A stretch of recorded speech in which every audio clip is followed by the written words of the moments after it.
Assalamualaikum warahmatullahi wabarakatuh. Kali ini kita akan belajar materi mata pelajaran IPS kelas 6. Materinya yaitu materi mengenai pelestarian wilayah laut Indonesia. Materi ini sebenarnya adalah lanjutan dari materi kita kemarin. Kemarin kita sudah belajar mengenai perkembangan wilayah laut. Nah, sekarang kita masuk ke pelestariannya. Mungkin kalian tanya kenapa sih kok wilayah laut itu perlu kita lestarikan. Jadi ternyata di dalam wilayah laut itu, di dalamnya itu, di situ terdapat sumber daya alam yang sangat luar biasa banyaknya. Jadi ketika kita tidak bisa melestarikannya, tentu mungkin suatu ketika akan rusak atau akan habis. Kalau rusak atau kalau habis, tentu yang rugi siapa? Yang rugi kita sendiri. Itu makanya penting sekali kita lestarikan. Oke, sekarang mungkin kita perlu mengabsen. Apa yang kita absen? Kira-kira di dalam laut itu terdapat apa saja? Nah, oke, kita mulai ya. Yang pertama tentu ada ikan. Ya, ikan ini bisa kita bisa kita lihat sendiri.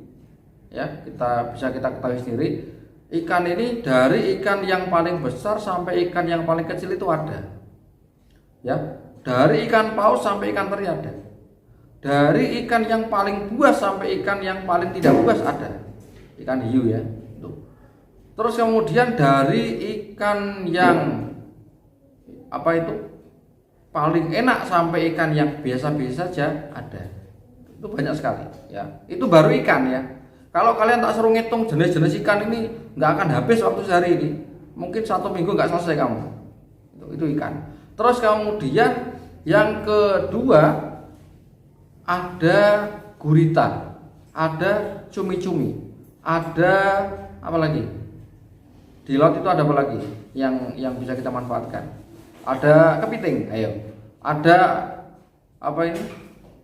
Ada apa lagi? Ayo. Ada lobster. Nah, lobster. Ini banyak sekali. Dan itu semua bisa kita manfaatkan. Tidak hanya bisa, memang itu semua sekarang ini sudah menjadi komoditi utama ya.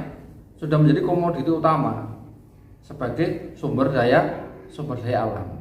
Terus kemudian yang kedua ada yaitu kerang mutiara. Ini kerang mutiara ini sangat luar biasa sekali karena harganya yang sangat mahal sekali. Itu.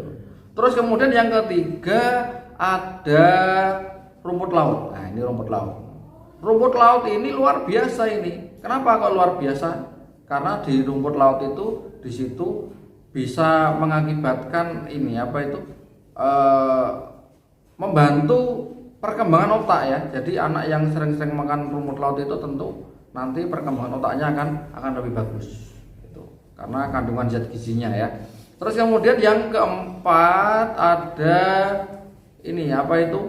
air laut sendiri. Nah, air laut itu fungsinya untuk apa? Ya fungsinya sebagai bahan utama pembuatan garam. Ya, bahan utama pembuatan garam. Itu. Terus kemudian yang kelima terakhir yaitu ada namanya sumber daya alam yang di situ biasanya kita menyebutnya barang tambang ya, barang tambang. Apa di situ? Kita sering mencontohkan yaitu minyak bumi ya. Ada minyak bumi. Nah ini luar biasa sekali. Jadi lengkap sekali di wilayah laut kita itu. Makanya kita harus betul-betul bisa menjaganya. Nah, kalau kita tidak bisa menjaganya, tentu kita rugi sendiri.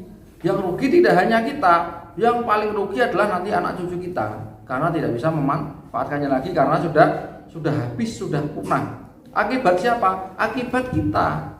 Ya, akibat kita yang sekarang ini. Makanya supaya kita tidak merasa berdosa terhadap anak cucu kita nanti, kita sekarang harus bisa untuk melestarikan supaya anak cucu kita tetap bisa memanfaatkan. Gitu ya. Nah, terus kemudian mungkin sekarang kita perlu mengetahui kira-kira faktor-faktor yang bisa menyebabkan daripada sumber daya laut itu rusak itu apa? atau faktor yang dapat menyebabkan kerusakan pada wilayah laut itu apa? Lingkungan laut itu apa? Yang pertama tentu adalah pembuangan sampah secara sembarangan. Dan ini sekarang sudah terjadi secara masif, luar biasa, ini merata. Tidak hanya di daerah perkotaan, di daerah pedesaan, di daerah tidak kota, tidak desa, hampir semuanya ini sudah terjadi. Ya, sudah terjadi. Buang sampah kemana? Laut. Buang sampah kemana? Sungai. Sungai nanti sampai ke laut. Akhirnya apa? Rusak, tercemar. Ketika tercemar, yang terjadi apa? Biota yang ada di dalamnya ini pasti akan terganggu. Nah, kalau terganggu, maka dia di situ tidak bisa berkembang biak dengan baik. Kalau tidak bisa berkembang biak dengan baik, maka yang pasti apa? Yang pasti dia di situ nanti lama-kelamaan akan punah. Nah, kalau punah nanti kita tidak bisa menikmati lagi atau memanfaatkan lagi. Itu, ya. Makanya ya sekarang kita harus mulai dari diri kita sendiri. Kalau buang sampah ya di tempatnya. Pak, tidak ada tempatnya. Ya kalian pegang dulu, kalian bawa dulu. Nanti kalau sudah ada tempat sampah baru kalian buang, ya. Dibiasakan seperti itu. Dimulai dari hal yang paling kecil. Misalkan bungkus permen. Kalian makan permen, bungkusnya itu jangan dibuang sembarangan, langsung buar-buar gitu aja, jangan. Ya, jangan buang sembarangan. Kalau kalian nyari tempat sampah tidak ada, maka apa? Dikasihkan saku dulu, ya, masukkan saku dulu. Baru nanti ada tempat sampah, kalian masukkan ke tempat sampah. Ya, itu. Sampah pertama, buang sampah sembarangan. Karena kenapa? Akan mengakibatkan pencemaran. Terus kemudian selanjutnya apa? Selanjutnya adalah ini apa? Pembuangan limbah yang tidak diolah. Jadi limbah dari perusahaan, limbah dari industri langsung diguak ke laut. Lautnya akhirnya apa? Tercemar. Ya, seharusnya bagaimana? Sebelum dibuang ke laut harus dinetralkan dulu. Diolah dulu. Kalau sudah tidak mengandung bahan kimia yang menyebabkan laut menjadi tercemar, baru boleh dibuang. Ya, nggak boleh seenaknya sendiri main buang-buang ke laut. Karena kalau lautnya rusak, yang rugi bukan cuma dia, semuanya, sampai anak cucunya itu rugi nanti semuanya. Itu ya.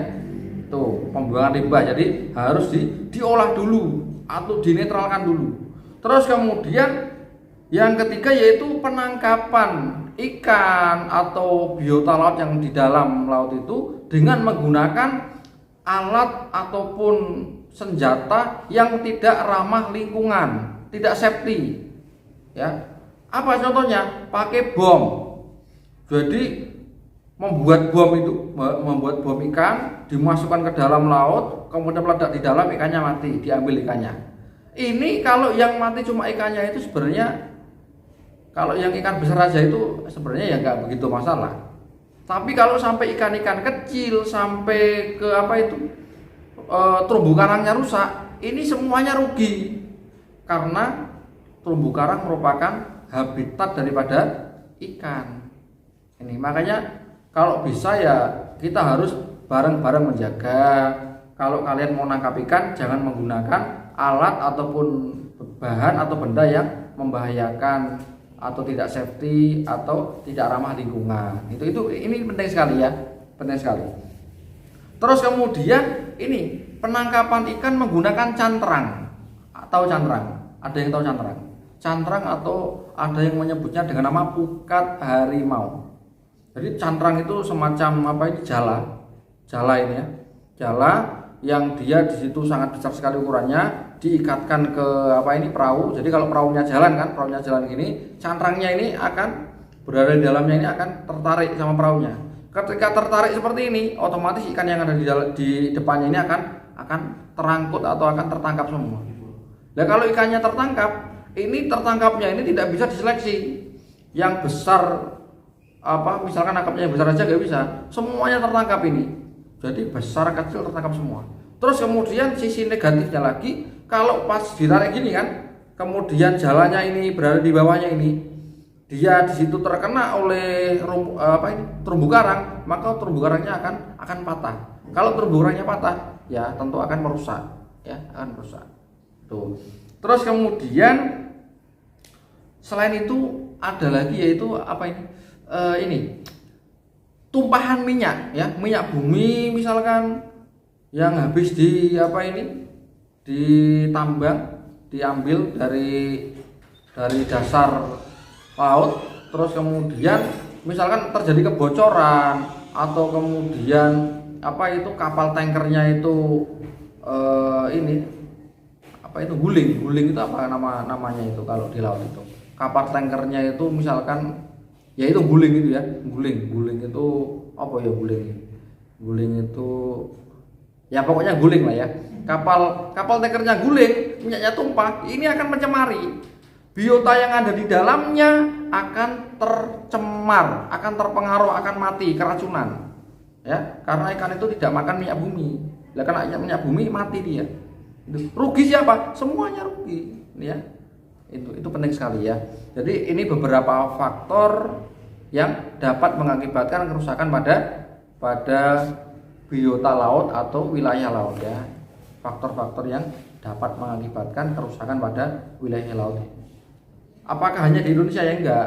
Pokoknya semua wilayah laut kalau terjadi faktor-faktor tadi terjadi di sana, maka otomatis wilayah lautnya nanti akan terjadi kerusakan, pencemaran itu ya. Terus kemudian sekarang kira-kira ya, kalau sudah terjadi Pak, di sana misalkan sampah sudah banyak, terus terjadi pencemaran, hal apa yang harus kita lakukan? Ya minimal kalian jangan menambah. Kalau tidak bisa mengurangi, jangan nambah. Sudah tidak bisa mengurangi, tidak bisa memperbaiki, malah nambah, buang sampah sembarangan, sudah tambah rusak kalian ya.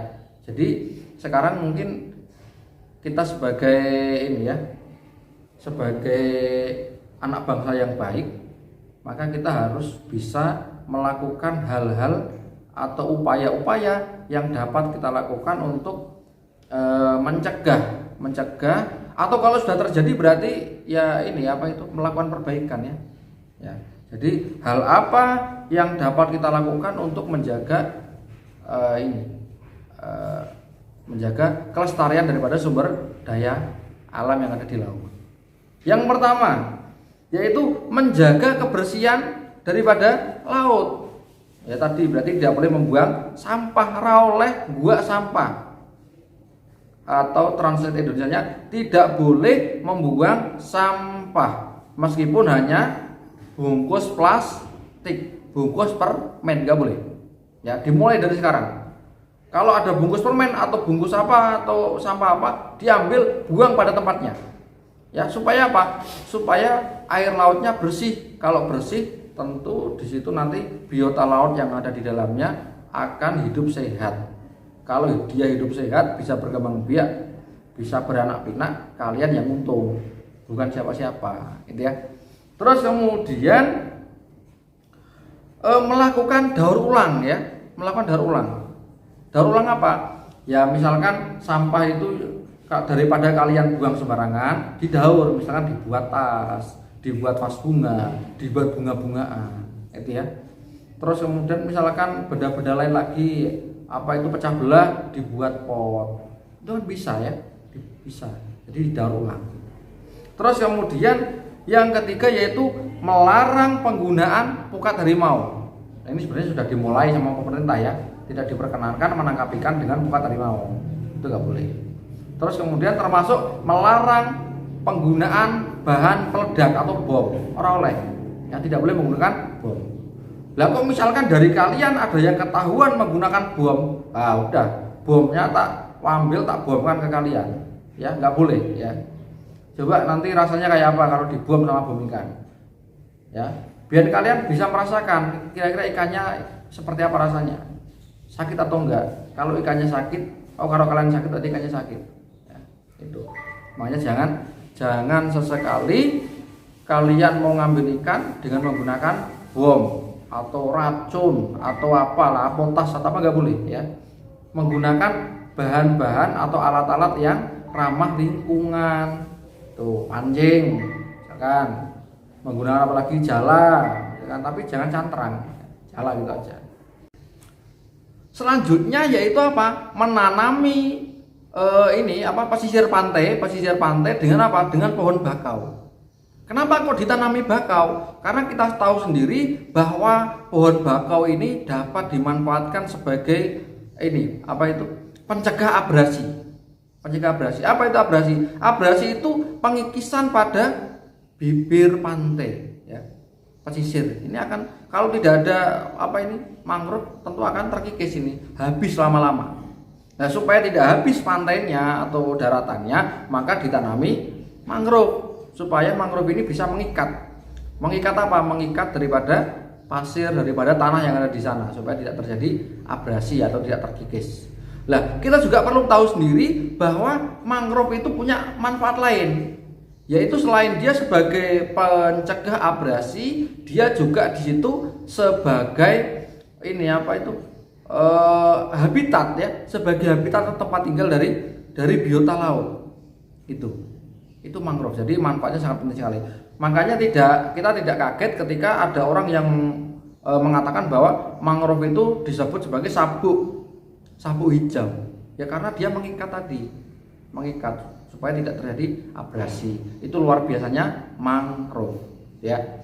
Nah, nanti misalkan kalian, Pak, saya mau melakukan penanaman mangrove, tak acungi jempol kalian, ya. Good, bagus, laksanakan, lakukan. Itu, ya. Supaya apa? Ya supaya tidak terjadi abrasi. Kalau terjadi abrasi, kalian sendiri yang rugi. Makanya mungkin sekarang ini sering sekali kan terjadi rob, terjadi abrasi, ya salahnya sendiri, ya, karena dia di situ mungkin di wilayah wilayah pantainya itu sudah tidak ada mangrove. Tuh, makanya penting sekali, ya. Terus kemudian yang terakhir yaitu apa? Yang terakhir adalah memberikan sanksi hukum bagi siapa? Bagi pelaku atau bagi pelanggar. Jadi orang yang telah melanggar daripada hal-hal yang dapat mengakibatkan kerusakan pada lingkungan atau wilayah laut, maka harus dihukum. Nah, ini wilayahnya siapa? Ini adalah wilayah daripada pemerintah. Jadi mungkin pemerintah membuat undang-undang, membuat peraturan supaya nanti ada orang yang melakukan pelanggaran atau melakukan tindakan yang merusak lingkungan itu langsung bisa dikenai sanksi hukum. Misalkan sudah ada sanksi hukumnya, kita sebagai masyarakat harus bagaimana? Kalau kita melihat ada orang melakukan seperti itu, maka kita harus mengingatkan. Kalau diingatkan tidak mau, maka harus dilaporkan, gitu ya.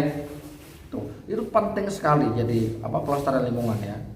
Supaya apa? Supaya lingkungan daripada wilayah laut itu tidak hanya sekarang bisa kita manfaatkan, tapi sampai yang akan datang, sampai anak cucu kita bisa merasakan. Kalau bisa ditingkatkan. Ya, kalau bisa ditingkatkan, apanya ditingkatkan? Kualitas daripada wilayah laut itu. Jadi mungkin di situ yang dulunya itu tidak ada mangrove-nya, sekarang tanami mangrove supaya tambah bagus lagi. Kalau mangrove-nya banyak kan otomatis nanti ikan yang akan berkembang biak di sana akan lebih banyak kan, karena habitatnya, gitu ya. Itu mungkin materi kita pada kali ini yaitu mengenai apa? Mengenai pelestarian wilayah laut, ya. Yang pertama tadi ada di dalamnya isinya apa saja. Yang kedua ada faktor yang dapat mengakibatkan kerusakannya. Yang ketiga yaitu hal-hal yang dapat kita lakukan untuk menjaga kelestarian daripada wilayah laut. Itu saja dari saya. Wassalamualaikum warahmatullahi wabarakatuh.